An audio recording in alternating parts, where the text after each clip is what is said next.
Cie, dua, tiga. Di sana sadonya, jangan lupa sebelum tonton video ko, tekan tombol subscribe dan aktifkan lonceng notifikasi supaya di sana bisa menonton video-video terbaru dari kami. Komen serta share ke kawan-kawan ya.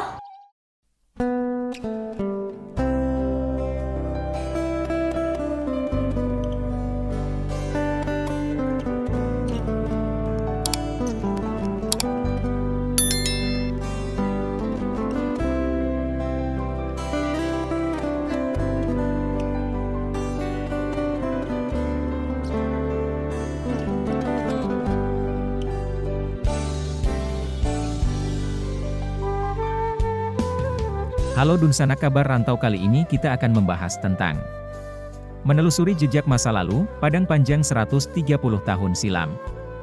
Yuk ditonton videonya sampai selesai, dan sebelum itu jangan lupa untuk subscribe, like, komen, dan aktifkan notifikasi agar Dunsanak tidak ketinggalan dengan video-video terbaru kami.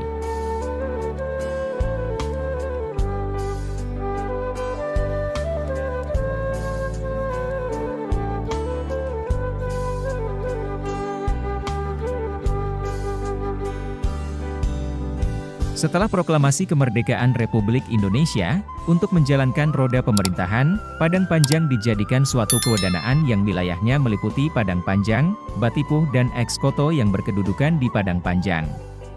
Pada masa agresi militer Belanda, kota Padang Panjang pernah menjadi pusat pemerintahan sementara Sumatera Tengah setelah kota Padang dikuasai Belanda pada tahun 1947. Berdasarkan ketetapan Ketua PDRI tanggal 1 Januari 1950 tentang pembagian provinsi, juga sekaligus ditetapkan pula pembagian kabupaten dan kota antara lain Bapituh dan Ekskoto ke dalam wilayah Kabupaten Tanah Datar, sehingga Padang Panjang hanya merupakan tempat kedudukan wedana yang mengkoordinir Kecamatan Ekskoto.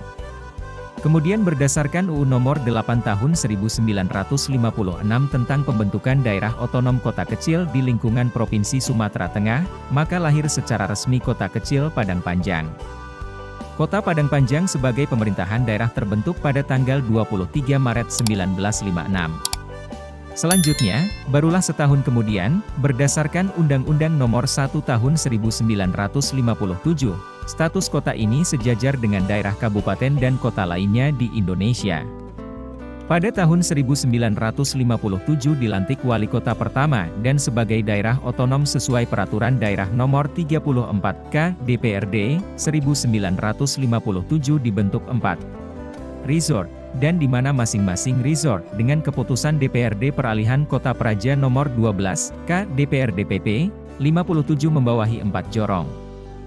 Kemudian berdasarkan Undang-Undang Nomor 18 Tahun 1965 istilah Kota Praja diganti menjadi Kota Madya, dan berdasarkan Peraturan Menteri Nomor 44 Tahun 1980 dan Peraturan Pemerintah Nomor 16 Tahun 1982 tentang Susunan dan Tata Kerja Pemerintahan Kelurahan, maka resort diganti menjadi kecamatan dan jorong diganti menjadi kelurahan, dan berdasarkan Peraturan Pemerintah Nomor 13 Tahun 1982 Kota Padang Panjang dibagi atas 2 kecamatan, yakni Kecamatan Padang Panjang Barat dan Kecamatan Padang Panjang Timur, dengan secara keseluruhan 16 kelurahan.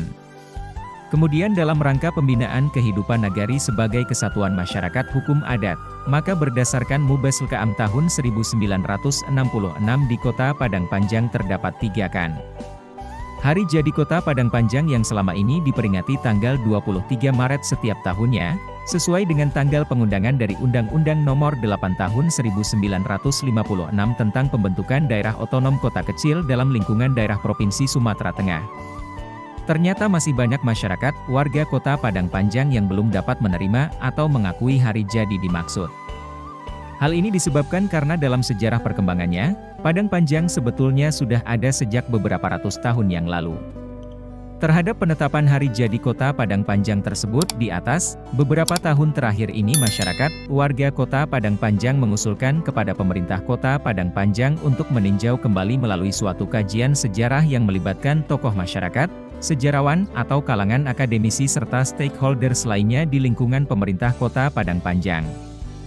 Atas usul masyarakat inilah pemerintah Kota Padang Panjang pada tahun 2002 yang lalu membentuk Badan Kajian Sejarah dan Perjuangan Bangsa, BKSPB, Kota Padang Panjang yang ditetapkan dengan Keputusan Wali Kota Padang Panjang Nomor 227 Tahun 2002 yang antara lain bertugas meninjau dan mengkaji ulang hari jadi Kota Padang Panjang berdasarkan sejarah atau historis dan perkembangan yang telah ada beberapa ratus tahun yang lalu. Hasil kegiatan BKSPB Kota Padang Panjang terhadap hari jadi Kota Padang Panjang dimaksud sesuai dengan tahapannya telah disempurnakan melalui kegiatan seminar sehari yang diadakan pada tanggal 12 Maret 2003. Pada saat itu disepakati bahwa penetapan hari jadi Kota Padang Panjang adalah tanggal 1 Desember 1790, dan untuk pertama kalinya diperingati pada tanggal 1 Desember 2004 dan dilanjutkan pada tahun-tahun berikutnya. Untuk lebih menguatkan legalitas atau dasar hukum dari penetapan hari jadi Kota Padang Panjang tanggal 1 Desember 1790 ditetapkan dengan suatu peraturan daerah yaitu Peraturan Daerah Kota Padang Panjang Nomor 17 Tahun 2004 tentang penetapan hari jadi Kota Padang Panjang. Bayangkan menjelajah waktu ke masa lampau, menapaki jalanan Kota Padang Panjang di tahun 1893. Kini, berkat secarik peta kuno yang diterbitkan oleh Biro Topografi Pemerintah Kolonial Belanda di Batavia, kita dapat mengintip kehidupan kota kecil ini 130 tahun silam.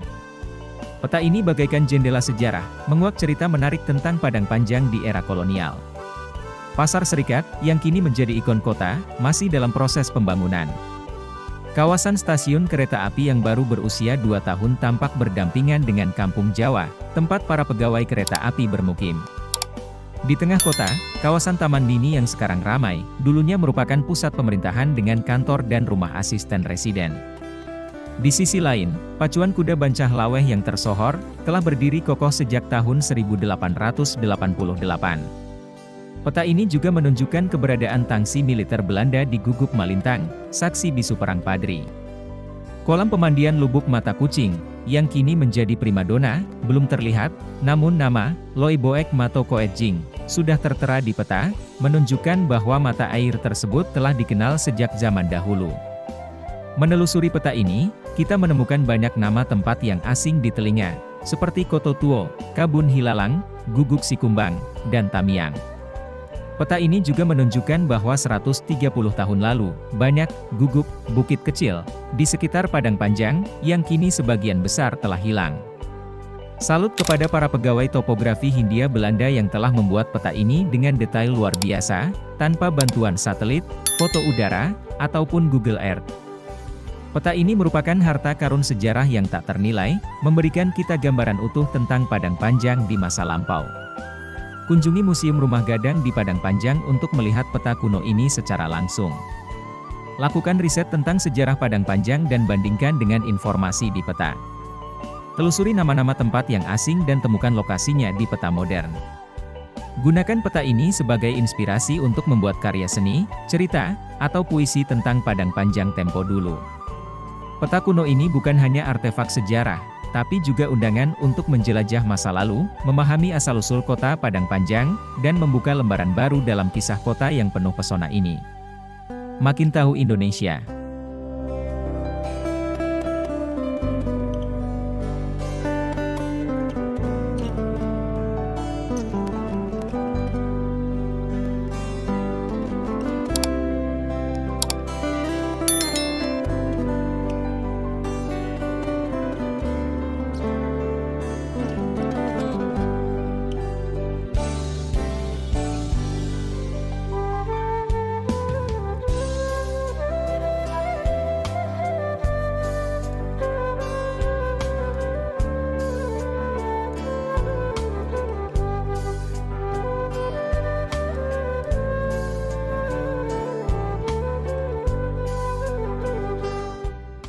Sekian mungkin sedikit cerita tentang menelusuri jejak masa lalu, Padang Panjang 130 tahun silam.